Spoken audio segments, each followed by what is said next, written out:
요한복음 16장은 한마디로 뭘 이야기하냐면 신자란, 즉 예수를 믿는 우리들은 영계를 준비하는 자들이지 이 땅을 목적으로 사는 자가 아니라는 의미가 16장 전체에 걸쳐서 담겨져 있습니다. 그러니까 기독교는 어떻게 보면 우리들의 세상살이를 위해서 좀 힘이 되고 능력이 되고 도움이 되는 것이 아니라 오히려 우리가 그렇게 바라보고 있는 세상적인 것에서, 즉 물질적인 것에서 영적인 영역으로 변화를 요구하는 것이 기독교입니다. 예수님이 그것을 위해 이 땅에 오신 목적이라고 16장에서 설명을 하고 있어요. 생각해 보세요. 우리가 예수를 믿기 전에는 보이는 게 전부인 줄 알았습니다. 그런데 우리가 예수님을 만나 영적인 세계에 대해서 눈을 뜨고 죽었던 생명이 소생하게 되며 이제는 하나님이 살아계신 것을 알게 되고 무엇이 우리에게 진짜 복이며 행복인지를 알게 되었을 때, 자, 그때 예수님이 뭐라고 그랬어요? 그런 자리에 나아가게 될 때 무엇이든지 구해라. 그리하면 다 이룰 것이다 라고 말씀을 했습니다. 따라서 이 말씀은 어떤 거냐면 제대로 그 목표를 알고 구하고 바르고 정당한 것을 기도할 수 있는 수준의 신자가 되었다는 거예요. 그러니까 육적인 것이 아니라 영적인 세계를 보고 하나님이 계신 것을 알고 그분의 뜻이 무엇인가를 알면서 우리가 구할 수 있는 자가 되었다는 거예요. 그럴 때 주님은 무엇이든 우리에게 이루어 주시겠다고 말씀하는 겁니다. 기독교의 구원 교리를 가장 잘 설명하는 곳이 로마서예요. 자, 그 중에 우리 한번 보죠. 로마서 3장 21절에서 25절입니다. 로마서 3장 21절에서 25절입니다. 교독합니다. 이제는 율법 외에 하나님의 한 의가 나타났으니 율법과 선지자들에게 증거를 받은 것이라. 예수 그리스도를 믿음으로 말미암아 모든 믿는 자에게 미치는 하나님의 은총이 차별이 없느니라. 모든 사람이 죄를 범하였음에 하나님의 영광에 이르지 못하더니 그리스도의 살아있는 성령으로 말미암아 하나님의 은혜로 값없이 의롭다 하심을 얻은 자 되었느니라. 같이 봅니다. 이 예수를 하나님이 그의 피로써 믿음으로 말미암는 화목제물로 세우셨으니 이는 하나님께서 길이 참으시는 중에 전에 지은 죄를 간과하심으로 자기의 유무심을 나타내려 하심이니. 자, 여기 보면 우리가 금방 읽었던 로마서의 말씀을 보면 이 복음의 계획을 이 복음을 누가 계획하고 누가 수행한 것으로 되어 있습니까? 하나님 아버지께서 하신 일로 되어 있지 예수님이 하신 일로 되어 있지 않아요. 그러므로 구원이란 하나님이 계획하시고 하나님이 시행하시고 하나님이 완성하는 겁니다. 그럼 예수님 뭐예요? 하나님이 그렇게 하시는데 예수님과 십자가가 그 방법으로 동원이 된 거예요. 무슨 이야기냐면, 자, 누가 다 계획했다고요? 하나님이 계획하고 하나님이 시행하시고 또 완성도 누가요? 하나님이 하셨다는 겁니다. 그러면 이게 무슨 얘기냐면 우리의 운명은 누구의 손에? 하나님의 손에 붙잡혀 있어서 거기에서 빠져나갈 수 없는 존재가 됐다는 거예요. 그러니까 구원은요, 내가 뭔가를 노력하고 내가 힘써서 얻는 게 아니라 전적인 하나님의 손에 붙잡혀 있다는 겁니다. 이게 확실하게 정리가 되지 않으면 신앙이 흔들리게 돼요. 어떻게 흔들리냐면 내가 좀 나약하고 연약하면 내가 진짜 구원 받았나? 하나님의 백성인가? 그러니까 이게 언제까지 헷갈려요? 제대로 안 잡히면 천국에 갈 때까지 흔들릴 수밖에 없습니다. 여러분, 하나님께서는 우리보다도 먼저, 우리보다도 더 많이 우리를 사랑하사 우리를 간섭하시고 인도해 오시는 겁니다. 근데 그거는요, 내가 믿음 생활을 잘할 때만 인도하시는 게 아니에요. 내가 하나님에게서 미끄러져서 헤매고 있을 때도 누구의 손 안에 있다고요? 하나님의 손 안에서 우리를 붙잡고 움직이신다는 겁니다. 그러니까 이걸 모르면 아까도 얘기했잖아요. 믿음이 흔들린다. 그러니까 이걸 모르면 잘못했을 때는 울며 불며 하나님 나를 다시 붙잡아 주세요. 아니요. 하나님은 그때도 붙잡고 계시다니까. 그러니까 맨날 뭐만 반복하냐면 나를 불쌍히 여겨서 구원해 주세요. 믿음 열심히 생활하다가 또 미끄러지면 또 나를 붙잡아 구원해. 구원 문제가 아니에요. 하나님께서는 여러분 우리를 얼마나 큰 사랑으로 사랑하셨습니까? 그래서 누구까지 보내셨어요? 예수님을 보내서 우리를 당신의 자녀로 삼아주셨습니다. 그러니까 맨날 우리가 울고불고 하는 게 아니라 냉철하게 이 사실을 깨닫기를 하나님은 원하시는 거예요. 우리가 얼마나 못났는데 우리를 불쌍히 여기시고 그것도 중요하지만요. 하나님은 우리를 너무나 사랑하신다. 그러니까 하나님의 자녀 삼으려고 지금도 인도하며 우리를 붙잡고 간섭하시며 끌고 가신다는 겁니다. 그러니까 우리는 뭐하고 가면 돼요? 넘어져도요, 실수해도요, 또 예수님 머리 한번 딱 긁고 예수님 의지합니다 하고 나가면 돼요. 예를 들면 이런 거예요. 한강에 다리가 하나도 없는데 한강에 다리가 딱 생겼어요. 그래서 한강에 다리가 모였더니 그 사람이 딱 다리를 막고 서가지고 이런 얘기를 해요. 이 다리를 세우는데 돈이 얼마가 들었고 공사 기간이 얼마이며 이 다리를 만들다가 누가 죽고 누가 돈을 냈고 누가 뭘 했고 이거를 쭉 해요. 그러고서 이렇게 힘들게 만들었으니까 당신들은 다리로 건너지 말고 저기 내려가고 헤엄쳐서 건너가세요. 여러분 구원은요 내가 헤엄쳐서 갈 수 있는 게 아니에요. 그 희생, 그 노력, 그 수고 다 누가 하셨어요? 하나님이 하셨고 예수님이 하신 겁니다. 그러면 그 길을 걸어갈 때 우리는 뭐하고 가면 돼요? 예, 감사하면서 할렐루야 예수님 사랑합니다 고백하면서 기쁨으로 가면 되는 거지. 난 좀 뭔가 부족해. 그래 내가 그래도 이 다리 놓는데 그럼 나는 뭐라 해야지. 그럼 헤엄쳐 건너가는 건 있을 수가 없다는 겁니다. 이런 의미에서요 하나님은 우리를 사랑하셨다는 이야기는 보통의 이야기가 아닙니다. 이거는 무서운 이야기예요. 나의 운명은 누구의 손에요? 예수님의 손에 있다는 것이고 그것이 기초가 되어서 심각한 결정을 하게 되는 겁니다. 무슨 얘기냐면 자, 예수님이 나를 딱 붙잡았어요. 나는 여기서 이제 뭐 할 수밖에 없어요? 도망갈 수도 없고 나의 운명은 이제 내가 책임지는 게 아니라 예수님이 책임져 주신다. 그러니까 무서운 것도 있지만 한편으로는 안심도 되죠. 누가요? 예수님이 나를 붙잡고 인도하시니 안심도 된다는 거예요. 동시에 뭐라고도 해야 돼요? 예수님이 나를 붙잡고 예수님이 원하는 수준으로 만들어갈 테니까 나는 죽었다고 복창을 해야 되죠. 요즘도 이런 거 하는지는 모르겠는데요. 군대에 가면 뭐 사람들이 매일 잘하는 게 아니죠. 실수할 때가 있어요. 그러면 야 너 저기 서봐. 그리고 이런 복장을 시킵니다. 사회에서는 안 그랬는데 군대에 와서는 왜 그럴까요? 한 30번씩 외치라고 딱 세워놓고 외치라고 해요. 그리고 나면 달라져요. 왜 달라지냐면 군대는 참 그래요.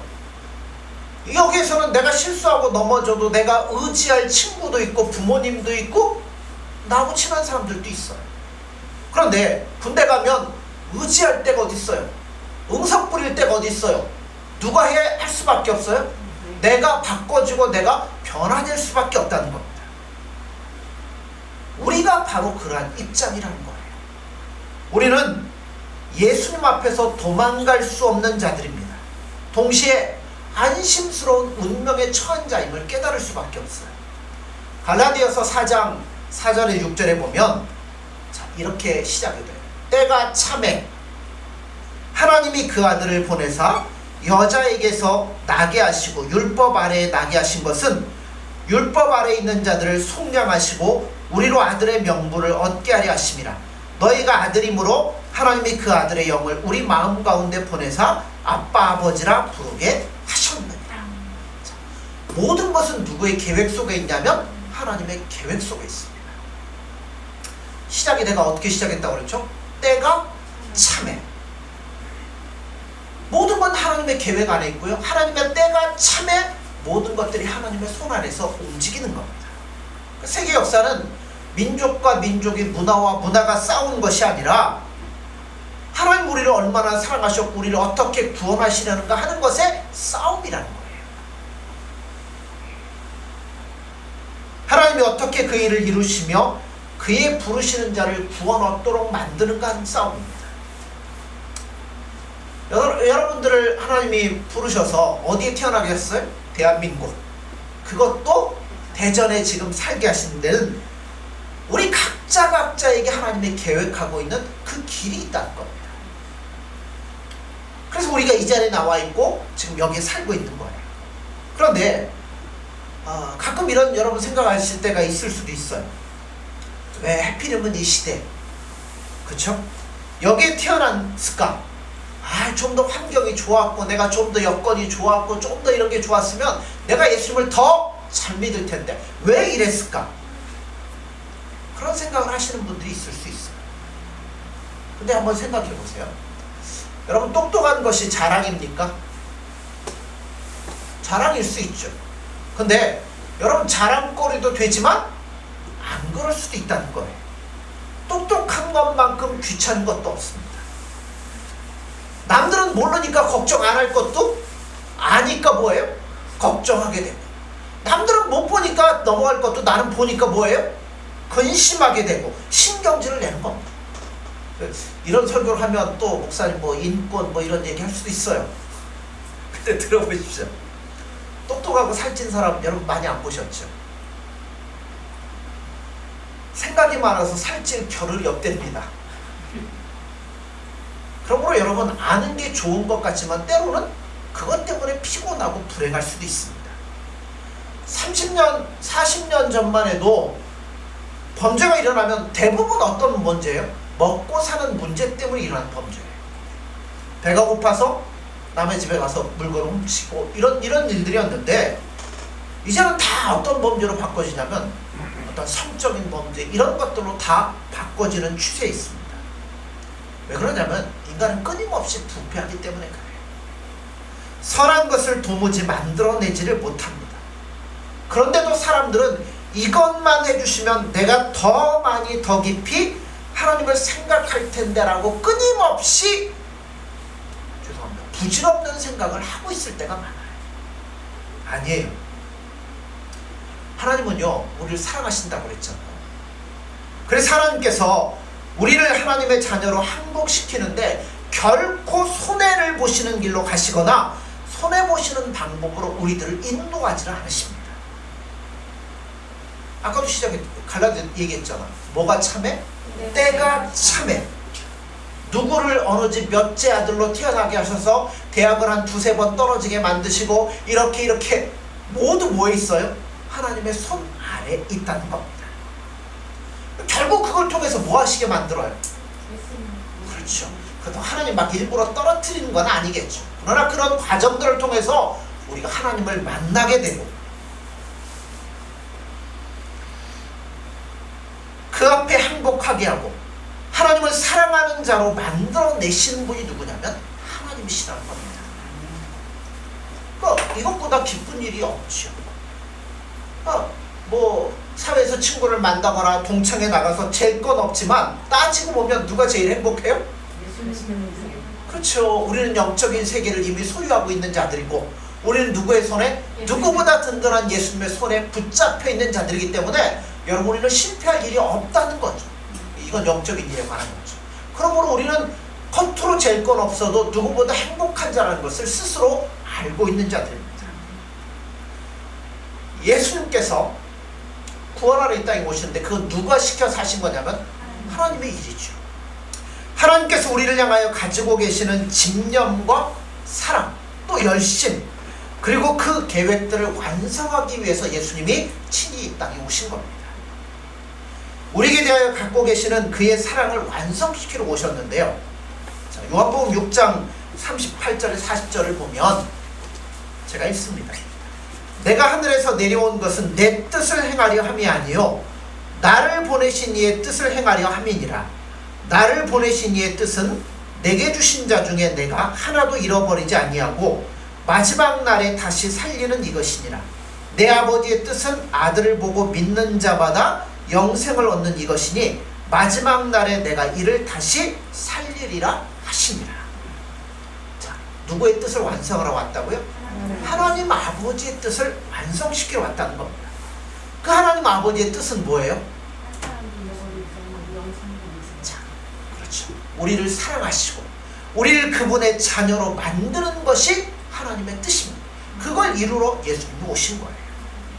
로마서에도 보면 의인을 위하여 죽는 자가 쉽지 않고 선인을 위하여 용감히 죽는 자가 혹 있거니와 우리가 아직 죄인 되었을 때 그리스도께서 우리를 위하여 죽으심으로 하나님께서 우리에 대한 자기의 사랑을 확증하셨다라고 말씀합니다.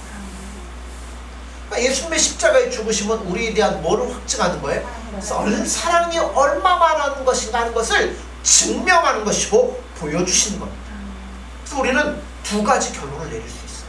첫째는 하나님께서 우리를 사랑하셨기 때문에 그 사랑을 막을 자가 아무도 없다는 거예요. 두 번째는 하나님의 사랑은 변하지 않기 때문에 우리의 운명은 고정되어 있다는 겁니다.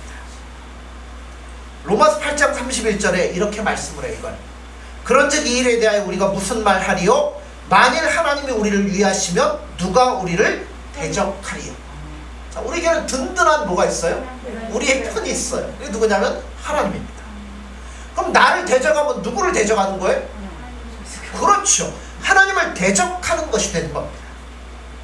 하나님께서는 이만큼 우리를 편드신다는 거예요. 자기 아들을 아끼지 아니하시고 우리 모든 사람을 위하여 내어주신 이라고 말씀하잖아요. 그만큼 우리를 사랑하시고 우리 편이 되어주신다는 겁니다.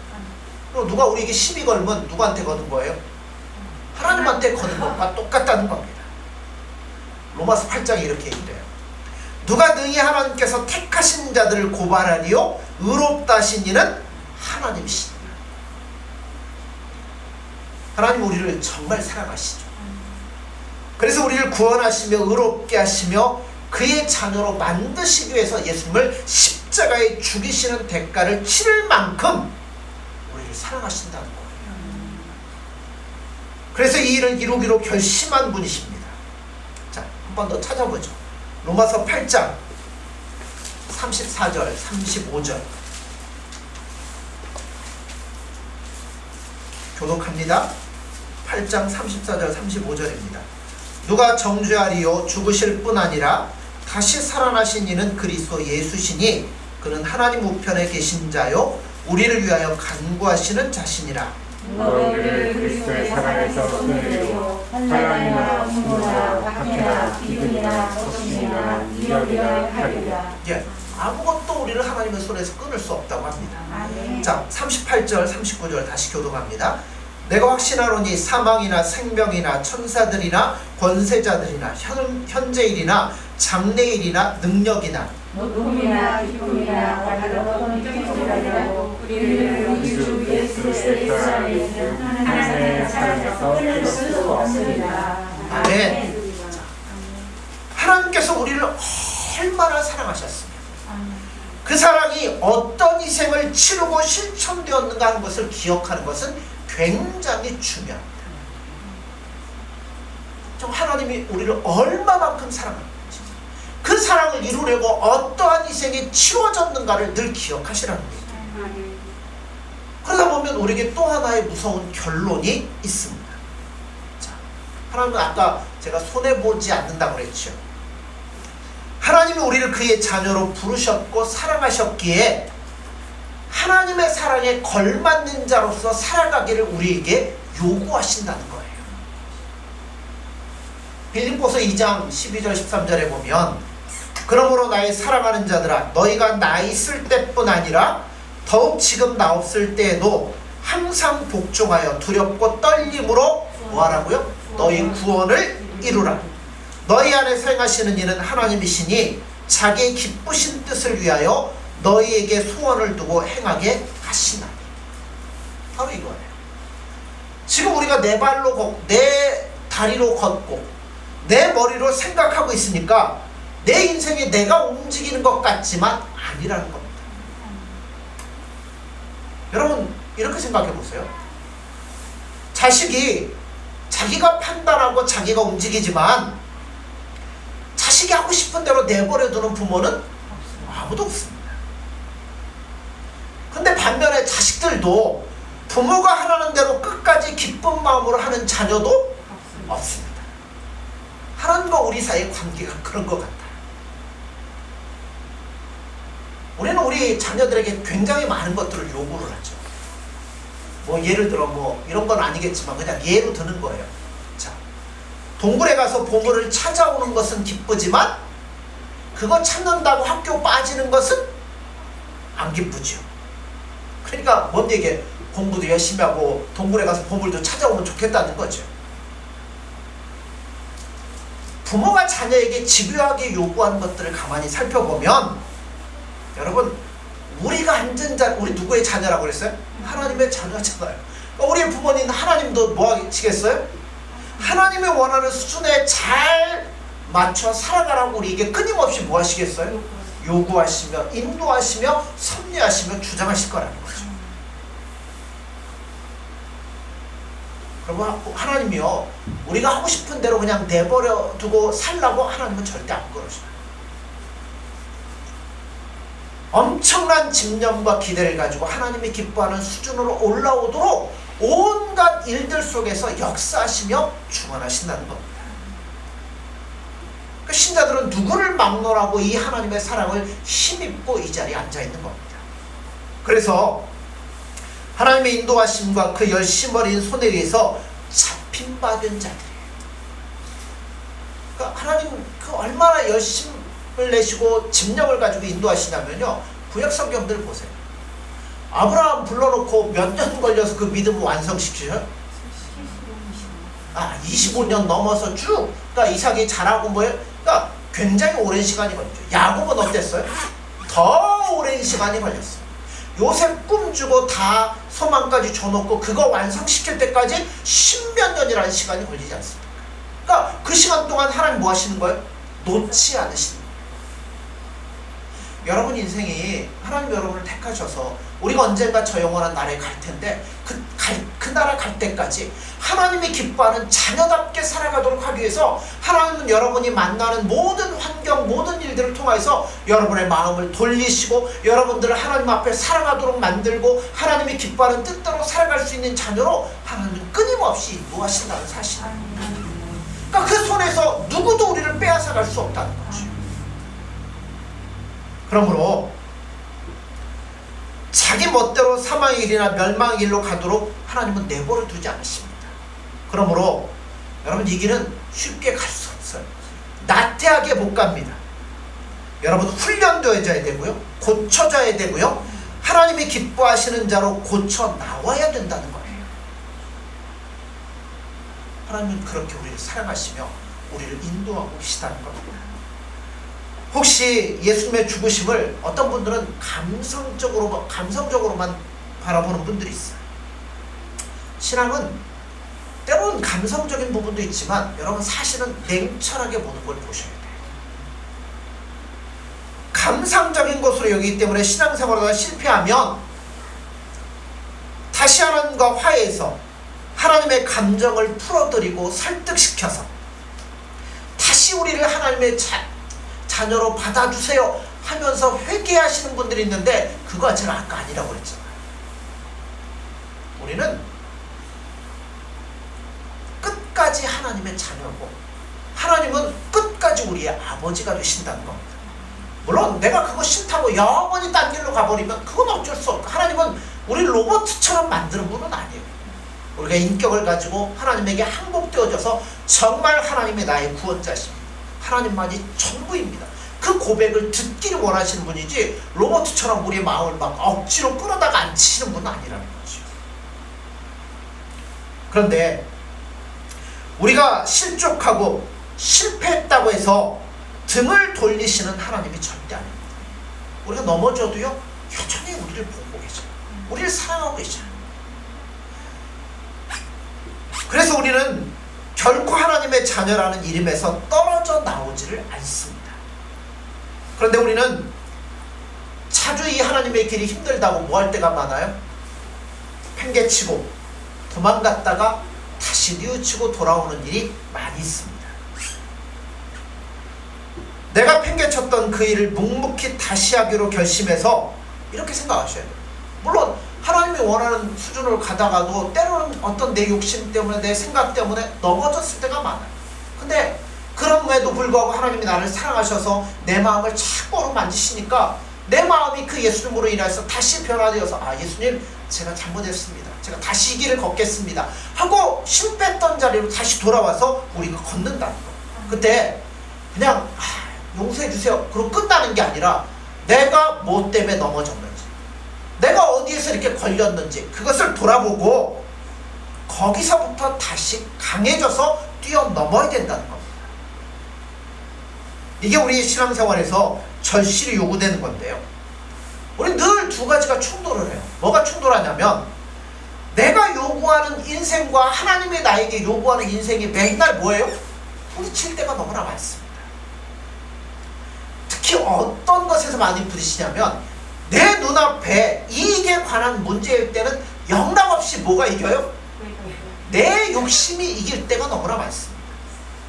특별히 자녀에 관한 문제, 먹고 사는 문제, 자존심 걸린 문제, 이런 문제들일 경우에는 10중 8구는 하나님이 요구하는 길보다는 이 운명의 길을 벗어나서 내가 하고 싶은 대로 갈 때가 참 많이 있어요. 누구도 예외가 없는 것 같습니다. 그래서 그것 때문에 늘 넘어져가지고 허우적거리다가 다시금 이 길이 아니라는 것을 깨닫고 항복하여서 되돌아오곤 하는데요. 그럴 때마다 우리가 실패하는 경험들을 돌이킬 때 어디에 초점을 맞춰야 되는지 아십니까? 자, 내가 자식 문제 때문에 꼭 하나님께 넘어지는구나. 그러면 거기에 초점을 맞추셔야죠. 어쩌다가 동창을 만났어요. 내가 학교 다닐 때는 내가 쟤보다 공부도 전 잘했고 내가 쟤보다 환경도 더 나았고 내가 모든 게 좋았는데 이런 남편 만나갖고 죄송합니다. 이런 표현을 써서 이런 문제가 될 때 하나님 이거 환경 바꿔주세요. 그렇게 기도하지 말라는 겁니다. 내가 뭐 때 넘어지는지를 분명히 깨달으시고 이제는 뭐 해야 돼요? 딛고 일어서야죠. 그래 다음에는 그런 문제에 안 부딪히게 된다는 겁니다. 이 같은 시행착오가 우리가 실패하는 것 같지만 사실은 아니라는 거죠. 그 실패 그냥 머물러 버리면 아무것도 아니지만 그 실패를 딛고 일어서게 되면 내가 하나님 앞에 더 하나님이 기뻐하는 그 신자의 모습으로 나아가는데 밑거름이 되고 디딤돌로 남게 되어진다는 겁니다. 그러니까 우리는 늘 이걸 반복하고 살아가는 거예요. 아, 여기 넘어졌구나. 그러면 예수님 용서해 주세요. 그것도 중요하지만 내가 뭐 때문에 넘어졌구나. 이걸 딛고 나서 다음에는 그 문제로 안 넘어져야죠. 더 예수님이 기뻐하는 뜻대로 나아가야죠. 우리를 이 구원과 영생의 축복의 길에서 아까도 말씀드렸던 것처럼 아무도 끌어낼 자가 없다고 합니다. 그렇기 때문에 여러분 우리는 좀 심각하게 살았으면 좋겠어요. 하나님이 요구하시고 기뻐하시는 이 길을 가겠다고 여러분 그러니까 빨리 깨달으면 깨달은 만큼 뭐 하겠어요? 빨리 가는 거죠. 그 자녀들 가운데도 여러분 자녀를 기르다 보면 자녀들 또 다 각각이잖아요. 뭔가를 잘못했을 때 어떤 자녀를 혼내키면 아무 얘기도 안 하고 고집 부리다가 더 많이 맞는 자녀가 있는가 하면 어떤 자녀는 뭐예요? 매 들라고만 해도 벌써 뭐예요? 손이 발이 되게 빌어가면서 후다닥 해갖고 그 문제를 넘어가는 자녀들이 있습니다. 여러분 하나님도 그럴 수 있어요. 넉넉히 고집 부리고 있다가 더 많이 맞기 전에 하나님이 기뻐하는 수준으로 빨리 돌아오셔야 된다는 겁니다. 그러니까 우린 모르니까 그거 깨닫게 해달라고 빨리 요구하는 것밖에는 방법이 없는 것 같아요. 우리도 하나님을 아버지라 부르며 무엇이든지 구할 수 있는 자가 되어 이제는 아버지께로 갈 자들입니다. 바로 그런 인생을 예수는 뭐하라고 하냐면 힘써 지키라는 거예요. 세상에서 우리가 오늘 읽었던 본문 말씀 마지막에 보면 세상에서 환난을 당하나 우리의 기쁨을 빼앗을 자가 없고 하나님께서 우리를 위하여 준비하고 계신 모든 걷게 되었어요. 그럼 이 행복을 가지시고 여러분 예수님 더 사랑하셔서 예수님과 즐거이 이 길을 걸어갈 수 있는 저와 교회 여러분들 되어지기를 간절히 소원합니다. 기도하겠습니다.